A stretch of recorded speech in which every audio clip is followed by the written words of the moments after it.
Buenas noches. Before we jump into our story tonight, I wanted to take a moment to thank everyone for their submissions. It is a huge honor to be able to share your stories. We will keep our submissions open, and our next month's story will be on February 24th.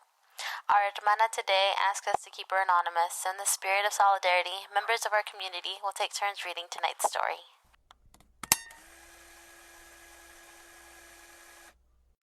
Beginning stories has always been difficult for me. Ever since I was younger, being able to pinpoint the perfect place to commence a story was a great difficulty of mine. Even as I turn 18, it becomes increasingly harder to be able to find a place to begin. If anything, all traces of my origin lead to my identity, being Chicana. I am the firstborn daughter in America, raised by immigrant parents, and the oldest of all cousins and siblings. While my identity gives me a sense of purpose and pride, there have been some difficulties latched onto my title of first. Growing up in an era that progressed from Obama to Trump, I knew I was seen as a blessing and a threat. People like me, though I've never once stepped on Mexican land, were not welcome. Being born and drilled with the idea that I'm American from the start of my education, however, there was always the small whispers of, "But you're really not," in the back of my mind. I never noticed anything odd about my childhood. I thought it was fairly normal that I didn't understand my kindergarten teacher when she asked me what my name was, or that we never took road trips, or that I never met my grandma until I was 8. I thought everyone's childhood was fairly similar to mine, up until maybe high school when the blindfolds came undone and it dawned on me that there was some sadness to my childhood. Regardless of the financial struggles and hardships of adapting to a country you didn't know, much less understood, I graduated my junior year of high school and was accepted into 7 universities across Texas. I committed to a predominantly white institution, but because I was so in awe by the fact that I was going to college, I didn't realize what a predominantly white institution entails. Amidst a turbulent election year and a politicized pandemic, I was faced with the harsh reality of what university was. My sense of pride became my biggest weakness, and I felt lost. I was now part of the small 15 to 20% of Latino students on campus, and the difference between my mostly POC neighborhood and my university became glaringly clear. My first day on campus, I was glared at for speaking Spanish. With the habit of slipping from English to Spanish, I was met with disgusted looks for expressing myself in my native language. I had friends insulted and was personally called a beaner and asked if it was okay to call me a wetback. Sometime in October, a photo of students in my class, presumably, were leaked into social media. The students were dressed as the border. I wasn't stupid. I grew up knowing I wasn't loved in a country I was supposed to devote myself to. It was never an "oh" moment. Rather, you just know you aren't loved. Yet it became distressingly clear why I felt so out of place. The moments I allowed myself to be honest and talk about my childhood, from the moments I learned to translate official documents for my parents and grandparents and neighbors, to the moments I multitask as a babysitter and witnessed financial hardships, I realized my childhood wasn't the typical childhood of an American child. My childhood was haunted by the faces of men like Joe Arpaio, torn by the death of John Hernandez, and constantly in the lookout for men in green. My childhood was spent being scared of what would happen to my family. It was spent praying to whatever forces were above, pleading to keep us safe from cages. It was spent consoling my youngest brother when Trump was elected, telling him it'd be fine, even when I wasn't sure if it was fine. It was spent counting till I was 21, not because I could drink beer and go to clubs, but because I could do something of worth. But I also had a childhood full of love and hope.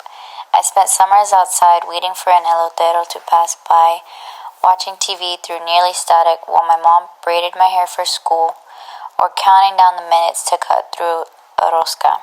I spent winters making tamales and eating mole on birthdays, believing in rats rather than fairies, and I got my parents' final nightly blessing before I parted from my dorm. As I read through Jorge Ramos's book, The Other Face of the Border, I came upon a section in his book devoted to the children of immigrants. He described us as being children forced to grow up a little faster than we would like.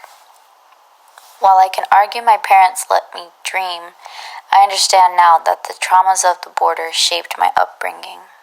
So when I'm faced with the harsh reality of how others see us, from the glares at Spanish to the border costumes, it becomes hard to ignore and let go. My mood shifts from angry to sad to downright trying to ignore before becoming angry again. I remember crying to my mom the first time I went home. When my mom asked how things were, I couldn't help the tears that fell from my eyes. I couldn't help but cry that whole night on how afraid and scared I was. I was so ashamed telling my mother I felt small. I felt as if their sacrifices were found to waste, that the road was getting tougher and I didn't know why. Magically, I was 7 again, and holding onto my mom for protection from the nightmare I just woke from. Without fail, I always think of the stories I've heard, the faces of the people that I have spent years and years with, the amount of trauma and pain that they went through that they can't revisit, and no one talks about it. That once you cross the border, you're stuck with the weight of your traumas. I've tried to muster the courage to tell others what traumas the border brought to me, even if I never crossed it. The figments of childhood that were ripped from me at an early age without me knowing.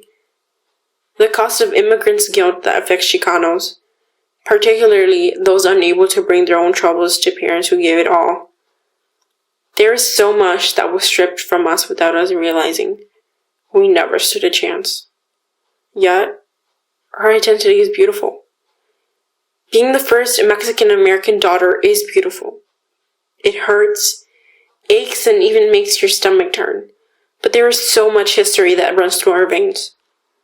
While moving to a mostly white area forced me to confront my reality as a Mexican-American, it also evoked a passion in me to understand my culture.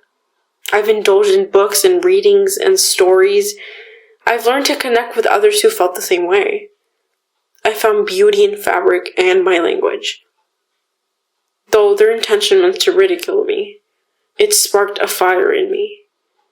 Now it's not dying, regardless of what they threw and will throw at me.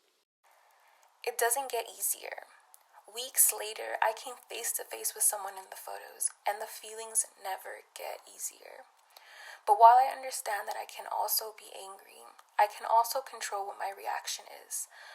Although racism hurts and I know my feelings are valid, I choose to go on a journey of self-discovery.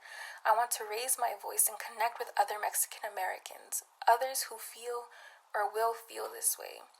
I want to do this for the sake of my baby sister who sees me with such hope in her eyes. I want to do this for each and every person who has given me their blessing. I want to do this for myself, for the 7-year-old who believed in her country before it believed in her.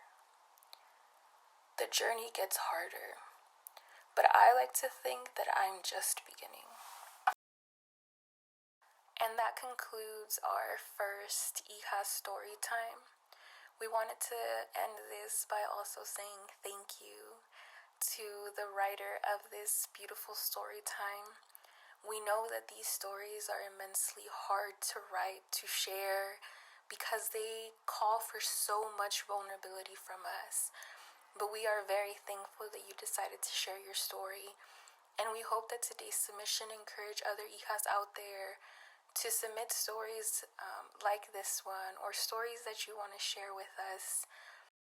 This is a space where we encourage each other to be brave, where we create a community where we stand together, because as our Hijas Unidas motto says, nunca solas, siempre juntas.